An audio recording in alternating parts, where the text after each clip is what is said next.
Class 10th math का जो हमारे पास चैप्टर नंबर 5 है उसका प्रश्नावली नंबर 5.2 का प्रश्न संख्या 7वें, 8वां और 9वां और 10वां इस वीडियो में हम सवाल को सॉल्व करेंगे। तो देखिए प्रश्न संख्या हमसे 7वां कह रहा है कि उस एपी का 31वां पद ज्ञात कीजिए। मतलब हमें एक समांतर श्रेणी, एपी का मतलब क्या है समांतर श्रेणी, और हमें समांतर श्रेणी का 31वां पद ज्ञात करना है जिसका 11वां पद 38 और 16वां पद 73 है। मतलब हमें जो जो दिया है पहले तो हमें वो लिख लेते हैं। तो सबसे पहले तो हमें क्या दिया है कि जिसका 11वां पद 38 है, मतलब A11, मतलब हम प्रथम पद को A1 से प्रदर्शित करते हैं, दूसरे पद को A2, तीसरे पद को A4 से, A3 से, चौथे पद को A4 से, पाँचवें पद को A5 से, ऐसे ही 11वां पद को किससे प्रदर्शित करेंगे, A11 से प्रदर्शित करेंगे। तो 11वां पद हमको क्या दे दिया है, 38 दे दिया है, तो ये हो गया 38। उसके बाद 16वां पद को जब से हम 11वां पद को A11 से प्रदर्शित कर रहे हैं वैसे ही हम क्या करेंगे 16वें पद को A16 से प्रदर्शित करते हैं। तो 16वां पद कितना दे दिया है, 73 दिया है, तो 73 हो गया। क्लियर है यहाँ तक। अब देखिए और हमें कह रहा है कि 31वां पद ज्ञात करिए। तो हमें 31वां पद मतलब A31वां पद ज्ञात करना है। तो यहाँ पर कैसे हम ज्ञात करेंगे, तो देखिए यहाँ पर हमको एक सूत्र याद होना चाहिए। कौन सा सूत्र, nवां पद का सूत्र, nवां पद का सूत्र। ये सूत्र आपको याद होगा तभी आप सवाल को बना पाएंगे। nवां पद का सूत्र क्या होता है, वो होता है an = a + n-1 अगुणे में होता है d होता है। ये हमारे पास nवां पद का सूत्र होता है। तो यहाँ पर हमें 31वां पद ज्ञात करने के लिए हमको किस चीज़ के मान की जरूरत पड़ेगी। एक तो a का मान प्रथम पद को a से भी प्रदर्शित करते हैं और A1 से भी प्रदर्शित करते हैं। तो हमें तो प्रथम पद की जरूरत पड़ेगी और एक d की जरूरत पड़ेगी और एक n की जरूरत पड़ेगी। n का मान हम यहाँ पर 31वां पद ज्ञात कर रहे हैं तो हम यहाँ पर n का मान मतलब 31 हम कह सकते हैं। यदि हम 16वां पद ज्ञात कर रहे हैं तो हम कह देंगे कि n का मान 16 है। यदि 11वां पद ज्ञात कर रहे हैं तो हम कह देंगे कि n का मान 11 है। जो यहाँ पर आता है वह हम कर देते हैं। तो हम इसको कैसे सवाल को सॉल्व करेंगे, तो हमारे पास ये 11वां पद दे दिया है और 16वां पद दे दिया है। तो इनको हम क्या करेंगे, इन दोनों को समीकरण बनाएंगे और उन दोनों समीकरण से प्रथम पद और d का मान निकालेंगे, तभी हम 31वां पद ज्ञात कर पाएंगे। तो सबसे पहले तो हम क्या कर रहे हैं, इस पहले वाले जो हमारे पास 11वां पद है इससे हम एक समीकरण बना रहे हैं। तो कैसे बनाएंगे, तो हम यहाँ पर n का मान यदि हम 11 ले लें, क्योंकि 11वां पद हमसे ज्ञात करें तो n का मान 11 हो जाएगा। तो ये हमारे पास क्या हो जाएगा, A11 = a का मान नहीं मालूम तो a एज इट रहेगा, और n का मान कितना है 11, तो 11 - 1 है तो 1 और गुणे में d है तो d हो गया। तो ये हमारे पास क्या हो जाएगा, A11 का मान कितना दे दिया है, 38 दे दिया है। तो ये हो जाएगा 38 = a का मान हमें नहीं मालूम है तो a एज इट इज रहेगा, और ये देख 11 - 1 तो ये हो जाएगा 10 और d गुणे में d है तो d हो गया। तो ये हमारे पास आया है। तो ये हमारे पास जो मिला है इसको मान लेंगे समीकरण नंबर 1 मान लेंगे। क्लियर है। अब देखिए तो हमने 11वां पद से समीकरण नंबर 1 निकाल लिया। अब हम 16वें पद से समीकरण 2 निकालेंगे। तो यहाँ पर n का मान क्या रख देंगे, 16 रख देंगे, और हम इस सूत्र में रखेंगे तो हमारे पास क्या हो जाएगा, तो ये हो जाएगा A16 = a + n-1 और गुणे में क्या हो जाएगा, d हो जाएगा। A16 का मान कितना है, तो 73 है, तो 73 = a + n-1, n का मान कितना है, 16 है। देखिए n का मान 16 है तो यहाँ पर हम 16 रख देंगे। तो ये 16 - 1 और गुणे में क्या हो जाएगा, d हो जाएगा। अब देखिए 73 = a + 16 में से 1 घटा देंगे तो ये कितना हो जाएगा, 15 और गुणे में d है तो d हो गया। तो अब देखेंगे ये जो हमारे पास मिला है ये समीकरण नंबर 2 हमारे पास मिल गया है। समीकरण नंबर 2 मिल गया। अब हम क्या करेंगे, अब हम समीकरण 1 और 2 को लेंगे। क्या करेंगे, समीकरण नंबर 2 में से 1 को हम घटा देंगे। तो यहाँ पर हम लिखेंगे कि समीकरण 2 माइनस समीकरण 1। समीकरण 2 में से हम क्या कर रहे हैं, 1 को घटा दे रहे हैं। तो समीकरण नंबर 2 हमारे पास क्या है, 73 = a + 15d है। तो हम इसको ऐसे लिख सकते हैं, a + 15d, मतलब इसको पहले लिख दिया, इसको इधर लिख देते हैं, उसे कोई मतलब नहीं रहता है, उसे कोई भी अंतर नहीं पड़ता है। तो ऐसे हमने लिख दिया। अब हमारे पास समीकरण नंबर 1 हम लेंगे तो 1 हमारे पास क्या है, तो इसको भी पहले लिख देते हैं, a + 10d और = में ये 38 है तो 38 हो गया। तो अब यहाँ पर ऐसे आप लिख लीजिएगा दोनों को एक पास। अब आप यहाँ पर लिख लेंगे तो अब क्या करेंगे, अब आप इसे विलोपन विधि से कटा दीजिएगा। तो कैसे कटाते हैं, विलोपन विधि यदि आपने पढ़ा होगा तो आपको मालूम होगा। क्या करते हैं, जब इन दोनों को एक पास लिख लेते हैं और हम क्या करते हैं ये जो नीचे वाला जो नीचे वाला जो समीकरण रहता है उसमें हम देखते हैं कि इसके आगे किस चीज़ का साइन है, तो एक आगे प्लस का साइन है तो यहाँ पर हम माइनस कर देंगे। अब यहाँ पर हमारे पास प्लस का साइन है तो यहाँ पर भी माइनस, यहाँ पर भी प्लस का साइन है तो यहाँ पर हम माइनस कर देंगे। अब ए प्लस का है, ये ए माइनस का है, तो ये तो कट जाएगा। अब 15D में से माइनस का 10D है, तो इसमें से कितना बचेगा, 15D में से 10D घटाएंगे तो 5D बच जाएगा इक्वल टू। अब हमारे पास यहाँ पर 73 प्लस का है, माइनस का 38 है, तो हम क्या करेंगे 73 में से क्या करेंगे 38 को घटा देंगे, तो क्या हमारे पास बचेगा, तो हमारे पास 13 में से ये इसमें आंसर जाएगा तो ये हो जाएगा 13, 13 में से 8 जाएगा तो हमारे पास कितना बचेगा, हमारे पास बचेगा 5 बचेगा। 6 में से 3 जाएगा, यहाँ पर 1 चला गया तो ये 6 बचा, 6 में से 3 जाएगा तो हमारे पास क्या बचेगा 3 बचेगा, तो 3 बच गया। अब देखिए इस 5 हमारे पास इधर गुणा में है, इधर जाएगा तो क्या हो जाएगा भाग में हो जाएगा, तो ये D बराबर हमारे पास क्या हो जाएगा 35/5 हो जाएगा। अब 5 7 35, तो D का मान कितना आ गया 7 आ गया। तो क्लियर है तक। तो अब हमारे पास D का मान 7 आ गया है, तो अब हम D का मान समीकरण नंबर 1 में रख दें या 2 में रख दें, वहाँ से हमको A का मान मिल जाएगा। तो हम क्या कर रहे हैं, हम यहाँ पर D का मान हम क्या कर रहे हैं समीकरण नंबर 1 में रख रहे हैं, तो यहाँ पर लिख देंगे D का मान समीकरण 1 में, तो 1 में रखते हैं। तो समीकरण नंबर 1 हमारे पास क्या है 38 इजिकल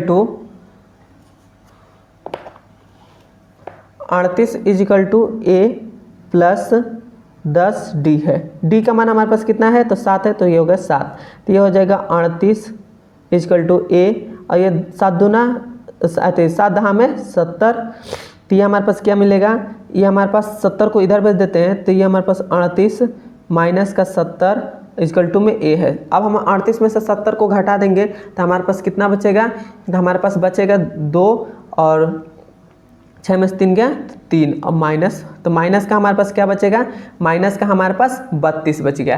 तो अब हमारे पास क्या आ गया है, माइनस का 32 आ गया है, तो अब हमारे पास D और A का मान निकल गया है। तो जब हमारे पास D और A का मान निकल जाए तो हम कौन सा भी पद होगा उसको हम निकाल सकते हैं। तो यहाँ पर देखिए हमको क्या बोला था, हमको बोला था कि 31वां पद ज्ञात करिए। तो 31वां पद ज्ञात करने के लिए A31 इजिकल टू क्या हो जाएगा A प्लस 31 माइनस 1 और गुणे में क्या हो जाएगा D हो जाएगा। तो ये हमारे पास हो जाएगा। A31 का मान ज्ञात करना है तो A31 एज इट इज रहेगा। A का मान कितना आया था, माइनस का 32 आया था, तो माइनस का 32 हो गया। यहाँ पर आप ध्यान से देख सकते हैं कि 31 का मान क्या था, माइनस का 32 आया था, माइनस का 32 हो गया। अब हमारे पास क्या हो जाएगा, ये हमारे पास 32 हो गया और ये 31 माइनस 1 है तो ये हमारे पास क्या हो जाएगा 30 हो जाएगा। और गुणे में D का मान कितना था 7 था तो 7 हो गया। तो ये हमारे पास A31 इजिकल टू माइनस का 32 है तो माइनस का 32 रहेगा। अब देखिए अब हमारे पास ये इसका इसमें गुणा करेंगे तो हमारे पास कितना हो जाएगा, तो 7 त्रिका 21, तो हमारे पास 210 हो जाएगा। अब देखिए 210 में से जब हम 32 को घटा देंगे तो हमारे पास A31 बराबर क्या आ जाएगा, 32 को घटाएंगे तो 178 आ जाएगा। तो हमारे पास A31 पद ज्ञात हो गया। मैं आशा करता हूँ कि 31वां पद ज्ञात हो गया है और आपको समझ में आया होगा। समझ में आया तो एक बार मुझे कमेंट में ज़रूर बताएं। अब हम मिलते हैं इसके, यह हमारे पास 8वां नंबर सवाल है। यह हमसे कह रहा है कि एक AP में 50 पद हैं, मतलब एक कोई समांतर श्रेणी है उसमें टोटल कितने पद हैं, तो टोटल उसमें 50 पद हैं। कह रहा है कि उसके आगे कह रहा है कि जिसका तीसरा पद 12 है और अंतिम पद 106 है, तो इसका 29वां पद ज्ञात कीजिए, यहाँ पर कीजिए रहेगा। तो हमको कैसे ज्ञात करना है, तो सबसे पहले तो हमें जो पूरा टोटल समांतर श्रेणी का टोटल कितना पद है 50 पद है, उसमें से हमको तीसरा पद दे दिया है 12, मतलब A3 का मान कितना दे दिया है 12 दे दिया है। और उसके बाद कह रहा है कि अंतिम पद, अब हमसे कह रहा है कि क्वेश्चन में कह रहा है कि अंतिम पद हमारे पास 106 है, तो इसमें टोटल समांतर श्रेणी में टोटल कितने हैं 50 पद हैं, तो इसका 50वां पद कितना दे दिया है 106 दे दिया। तो यहाँ पर हम लिख देंगे कि A50 हमारे पास कितना है 106 है।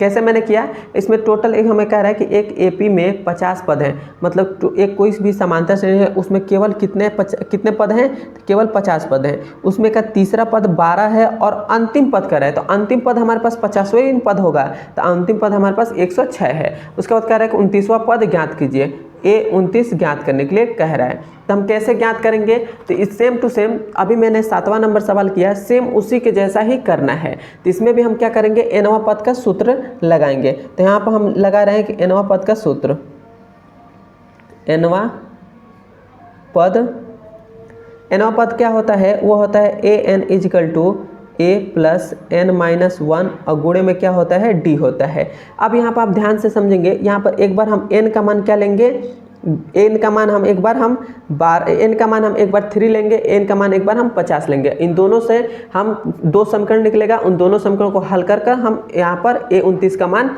ज्ञात करेंगे। तो हम यहाँ पर क्या करें, एक बार n का मान 3 ले रहे हैं।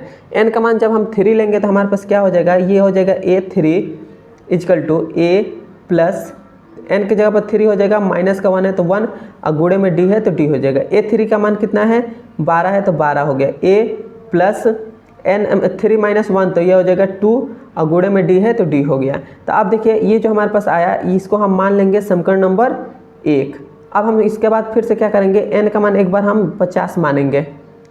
अब हम इससे ज्ञात कर रहे हैं तो n का मान 50 मानेंगे, तो इस समीकरण में रखेंगे तो क्या हो जाएगा, इस सूत्र में रखेंगे तो a 50 equal to a plus ये हमारे पास n का जगह पर क्या हो जाएगा 50 माइनस का 1 और गुणे में d हो जाएगा। तो ये 50 का मान कितना है 106 है तो 106 हो गया इजिकल टू a प्लस 50 में से 1 घटा देंगे तो ये हो जाएगा 49 और गुणे में d है तो d हो गया। क्लियर यहाँ तक। अब देखिए तो ये हमारे पास आया है, तो ये हमारे पास समीकरण नंबर 2 हो जाएगा। अब हम क्या करेंगे, समीकरण 2 में से 1 को घटा देंगे, तो यहाँ पर लिखेंगे समीकरण 2 माइनस 1। समीकरण 2 में से 1 को घटा देना है, तो समीकरण नंबर 2 हमारे पास क्या है, तो ये हमारे पास है, इसको हम ऐसे लिख ले रहे हैं, a प्लस 49d को पहले लिख ले रहे हैं, a प्लस 49d को हम पहले लिख लिए हैं और इक्वल टू को इसको हम इधर लिख दे रहे हैं 106। उसके बाद हमारे पास दूसरा समीकरण क्या है, तो दूसरा समीकरण है तो इसको पहले लिख लेते हैं a प्लस 2d और हमारे पास ये 12 है तो ये हो जाएगा 12।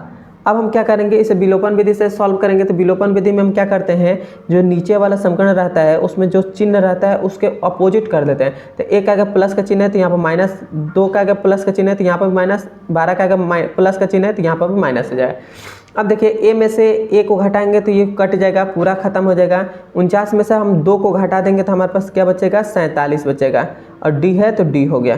क्लियर है। इक्वल टू 106 में से 12 को जब हम घटाएंगे तो हमारे पास क्या बचेगा, तो ये हमारे पास बच जाएगा, 6 में से 2 गया तो हमारे पास बचेगा 4 और 10 में से 1 गया तो 9, 94 बच जाएगा। तो अब यहाँ पर देखेंगे तो d बराबर हमारे पास क्या हो जाएगा, ये 94 है, 94 और ये हमारे पास 47 है, तो इसको हम इधर भेजेंगे तो इधर गुणा में इधर आएगा तो भाग में हो जाएगा, तो ये हमारे पास 47 हो गया।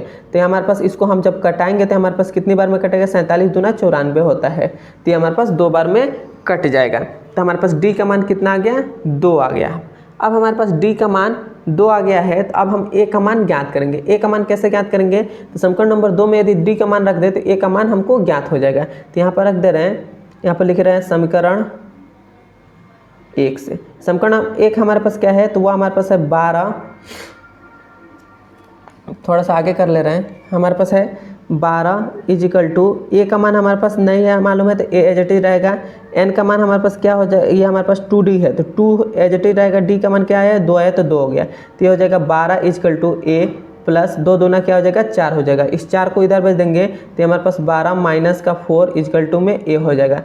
तो हमारे पास ये हमारे पास 12 में से 4 जाएगा तो 8 बचेगा और a, तो a का मान हमारे पास कितना आ गया, 8 आ गया। अब हमारे पास a का मान 8 आ गया है, तो हमें कौन सा पद कहा था, हमारे पास 29वां पद कहा था। 29वां पद ज्ञात करने के लिए हमको क्या क्या जरूरत पड़ता है, प्रथम पद और d की जरूरत पड़ती है। तो हमने यहाँ पर a का मान मतलब प्रथम पद को a से कहते हैं, तो a हमने भी मान निकाल लिया और d का मान भी निकाल लिया। तो अभी हम यहाँ पर 29वां पद ज्ञात कर रहे हैं। 29वां पद हम कैसे ज्ञात करेंगे, तो यहाँ पर लिखेंगे a29 इजकल टू क्या हो जाएगा, a प्लस 29, n के जगह पर क्या है, n के जगह पर 29 रहेगा तो ये हो जाएगा 29 माइनस 1 और गुणे में क्या हो जाएगा, d हो जाएगा। a29 हमें मान ज्ञात करना है तो a29 रहेगा इजकल टू a का मान कितना आया है, 8 आया है तो 8 हो गया। फिर से प्लस 29 में से 1 घटा देंगे तो ये हो जाएगा 28 और गुणे में d है तो d हो गया। तो ये हमारे पास हो जाएगा a29 इजकल टू ये हमारे पास 8 प्लस का 28,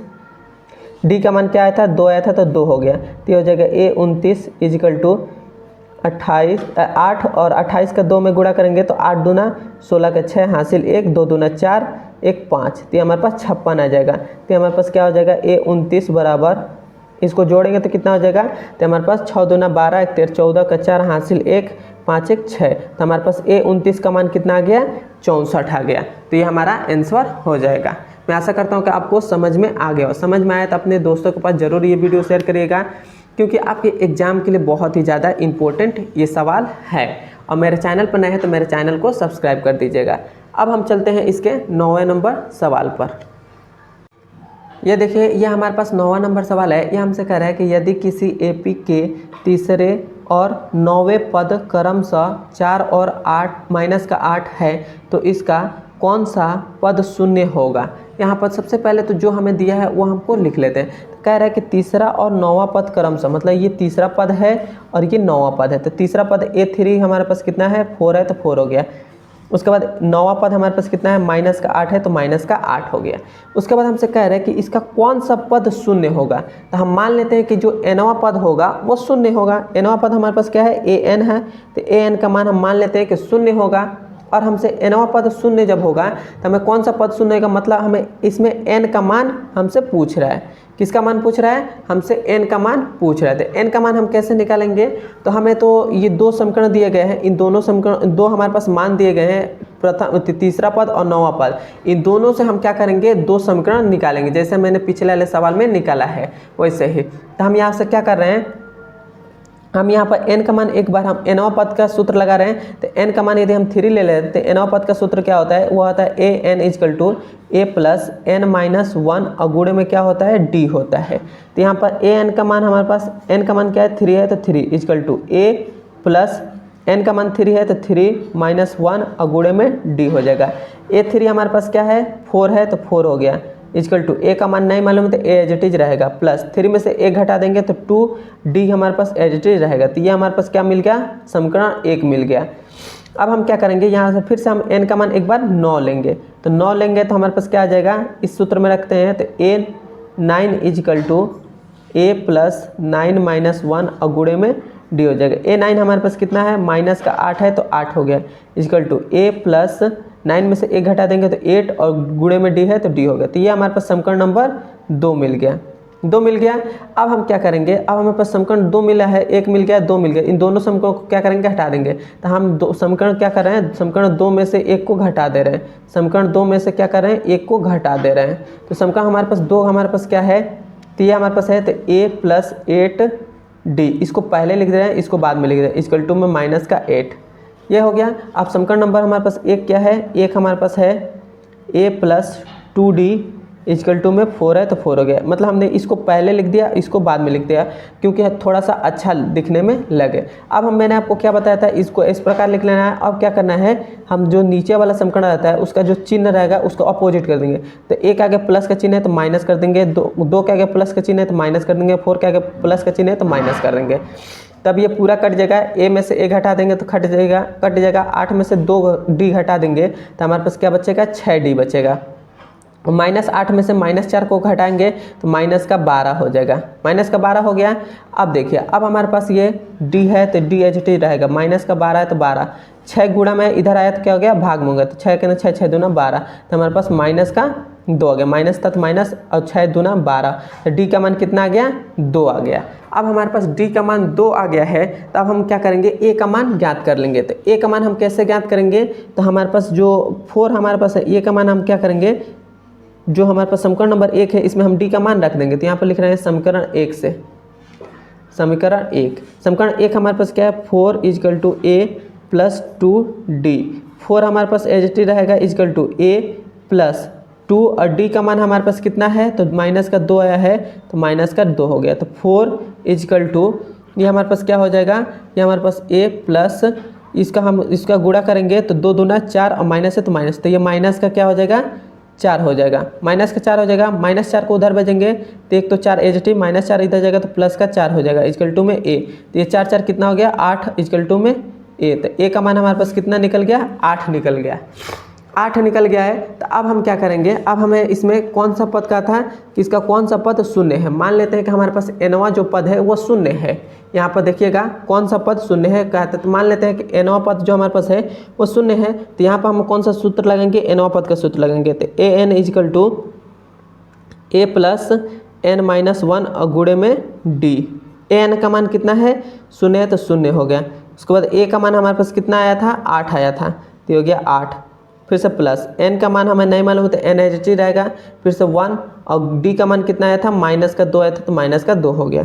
8 को इधर भेजेंगे तो ये हमारे पास क्या हो जाएगा, -8 हो जाएगा, -8 हो जाएगा। और ये -8 को हम इक्वल टू किधर भेज रहे हैं, तो -8 हो गया। ये 2 गुणा में है, इधर आएगा तो क्या हो जाएगा, भाग में हो जाएगा, तो -2 हमारे पास इधर आ गया, भाग में आ गया। इक्वल टू n-1 है तो n-1 हो गया, माइनस से माइनस कटिएगा, 2 के 2, 2 दूना 4 हो गया, तो 4 इक्वल टू n-1 ये हो गया। ये इसको हम इधर भेजेंगे तो हमारे पास 4 माइनस का माइनस इधर जाएगा तो प्लस का 1 इक्वल टू में n हो जाएगा, तो हमारे पास 5 इक्वल टू n। तो n का मान हमारे पास कितना आ गया, 5 आ गया।